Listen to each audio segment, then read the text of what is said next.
Hey everybody, it's Albert. I've got some more coffee. Oh, and I better warn everyone, just in case Edward decides to run off and go make another video because he sees a wolf on this coffee mug. And not only that, but if I turn it on this side, it says the big bad wolf, and it's got this loop here. And you know how King James onlyists go ape wild every time they see anything that vaguely resembles a Mobius strip. The big bad wolf is actually a roller coaster at Busch Gardens, and that's hence the loop. That's what the loop's about. I'm sure Edward will be able to find sixes in there somewhere, but it's actually a roller coaster. Yes, this will be our symbol. We will meet under the roller coaster and have secret handshakes or something. But anyway, back to the subject. I mean, this is silly, but it's no less silly than what Edward's said in this video. So this symbol of the Chi-Rho symbol, the first two letters of Christos, Christ, is evil, is inherently evil, and it's the sign of not only evil but the sign of the Antichrist. They're going to march on and what part of the New Testament or the Old Testament or anything in the Bible, the King James Bible even, does it mention the Chi-Rho symbol? Where do you find this, Edward? Or is this another one of your special revelations? You know, and well, so much for sola scriptura with this bunch, huh? But somehow he is Edward the prophet has received divine revelation telling us that the Antichrist will march everyone together under the Chi-Rho symbol that's been used by Christians for over a millennia, including the ones who produced the manuscripts from which the King James Bible ended up being derived, and despite the fact that the symbol that is going to be the sign of the Antichrist is something that was actually accepted by the Church of England, which published the King James Bible, it's very strange.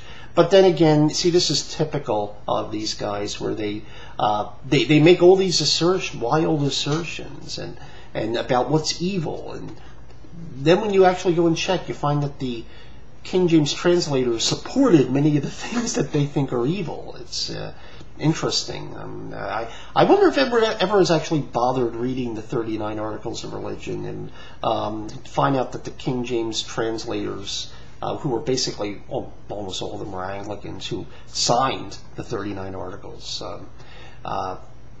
basically believed in things like infant baptism and the power of the sacraments and the presence of Christ in a heavenly and spiritual manner, and the Lord's Supper, and that baptism grafted someone into the church, basically they believed in a form of baptismal regeneration.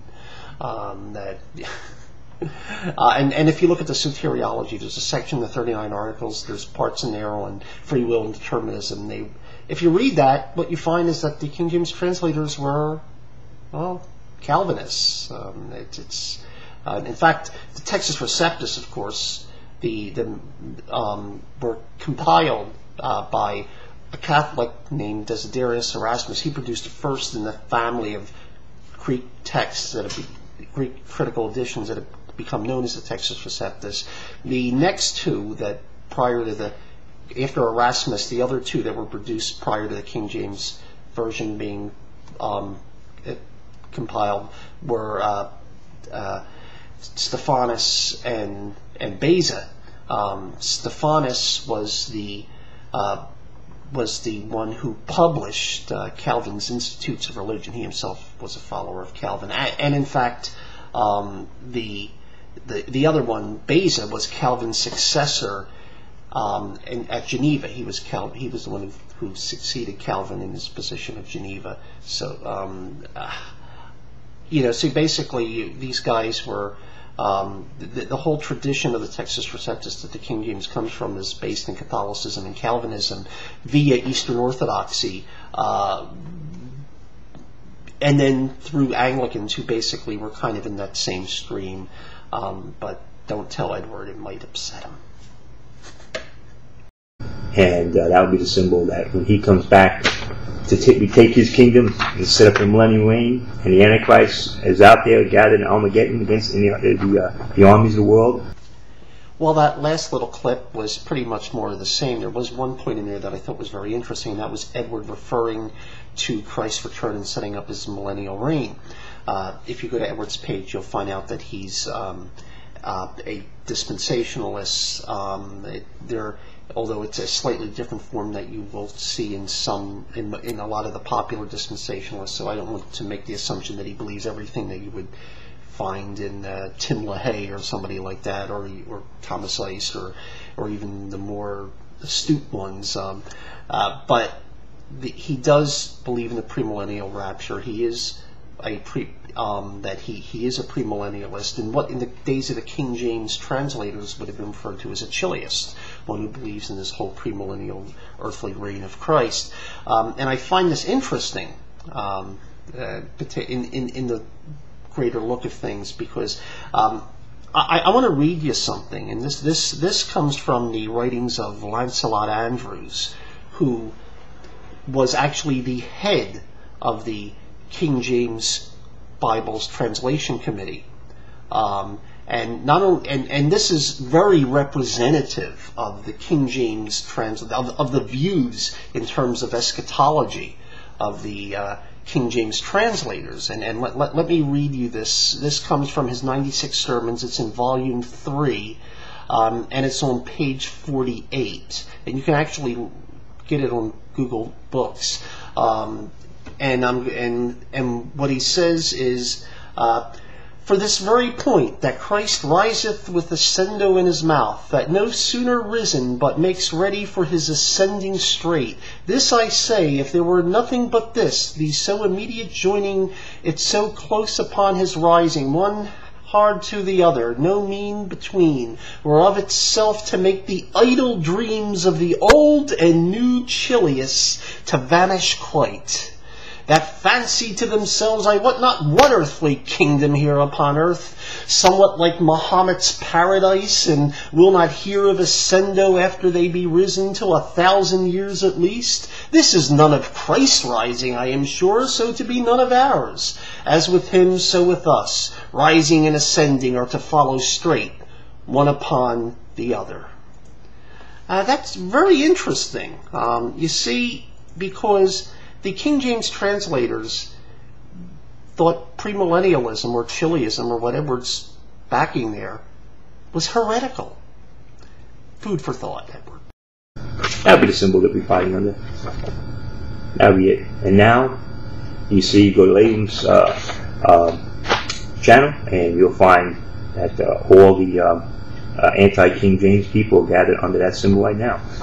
Of course, I will once again point out that if you go to my channel, you won't find the symbol. If you go to the group's channel, you won't find the symbol. You actually have to go to an old blog page of mine from 6 months ago, because that thing he keeps holding up, that's actually taken from that blog page, from a blog that's been inactive for about 6 months or so, maybe a little less. I haven't really checked, but that's where he gets the symbol. But somehow I am gathering all these people under this symbol that I haven't bothered with apparently in 6 months.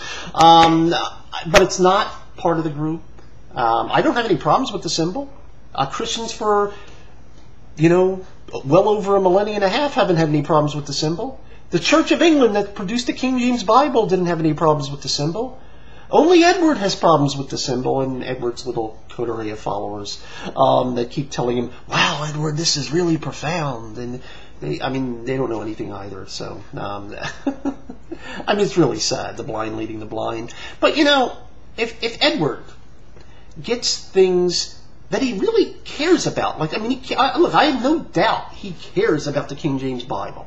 I absolutely will tell you he is sincere in his concern for the King James Bible, but he knows nothing about it. He doesn't know anything. He'll keep talking about how wonderful these guys were who translated it, but he doesn't read anything they ever wrote, apart from their translation of the King James Bible. He doesn't know anything they believed. He has no clue. He hasn't read them. It's hilarious. It's just absolutely hilarious. He hasn't read their beliefs. I don't know if he's ever read, I doubt he's read the 39 Articles. He might, or if he has, it's probably make him feel real uncomfortable. Or the 1604 Book of Common Prayer, which was also published under King James. I doubt he's ever read any of that. I mean, or the 96 sermons of Lancelot Andrewes, and there's other things I could point to. Just if you Google Project Canterbury, you'll get a whole bunch of writings of the Caroline Divines on there from roughly that period, and Andrews being one of them, and it's all there. You can read them, read what they actually believed, and it's Edward doesn't have any idea what these guys believed, and which really is kind of amusing, because of course all the things he says that modern Bibles, because they were associated with people who believed in things, like infant baptism and the sacrament, and somehow that's to be used against the King James onlyists will use that against modern Bibles, but the King James translators believe the same stuff. Why isn't I don't know. But like I said, if he gets something he cares about, obviously, so wrong, I really shouldn't expect him to get anything else right. And you can find the usual people, Blaine Alley and Christopher L. and moderate Calvinism. All of them think they're smart enough to change the King James Bible and attack it and want to tell people they don't need a King James Bible, they need them. They'll explain what the Bible really means. I love this, where everyone goes into this little tirade about Blaine Alley and Christopher L. and moderate Calvinism. It's sort of the thing like in the movie Casablanca. Arrest the usual suspects. What's interesting there, of course, and we're sort of maybe do a double take, is when he mentioned moderate Calvinism. Now, I've been kind of keeping track of who's joined and who hasn't joined, and as far as I knew, moderate Calvinism hadn't joined. I said, well, maybe he did. Maybe I missed it, and I didn't see him on our page and on the group page, and so I, just in case there was some weird kind of YouTuber going on there, and certainly that's happened to me.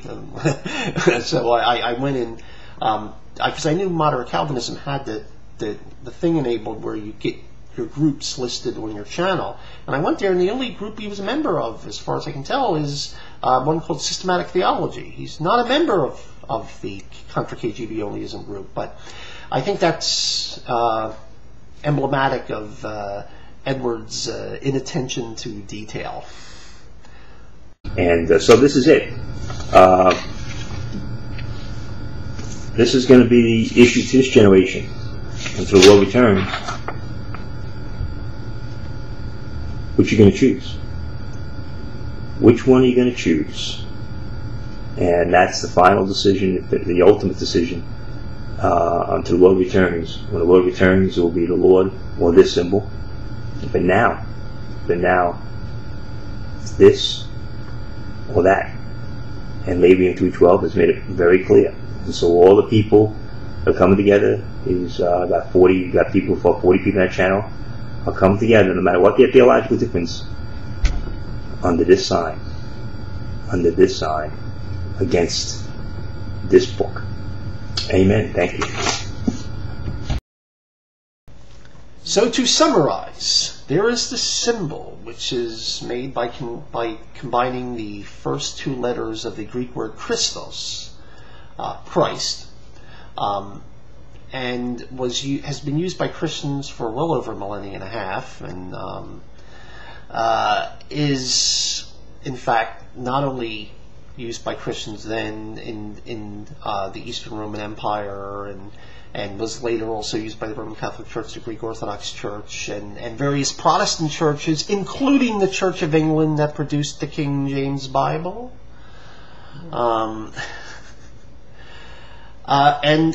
But despite all of that, it's the sign of the Antichrist, and I am gathering together people under this sign, even though it appears nowhere on the group's page, by the way, once again. I'm gathering them. I never knew I had this power. It's amazing, I'm gathering them together under this sign. As much fun as I've had with this, I really need to thank Edward, because I've joked with people that, I wish someone would make a conspiracy theory about me, and I've joked about being part of some conspiracy theory, and he's made it come true. I mean, I've got my own conspiracy. How many people can say they've got their own conspiracy theory? Well, now I'm one of them. Thank you very much for your time.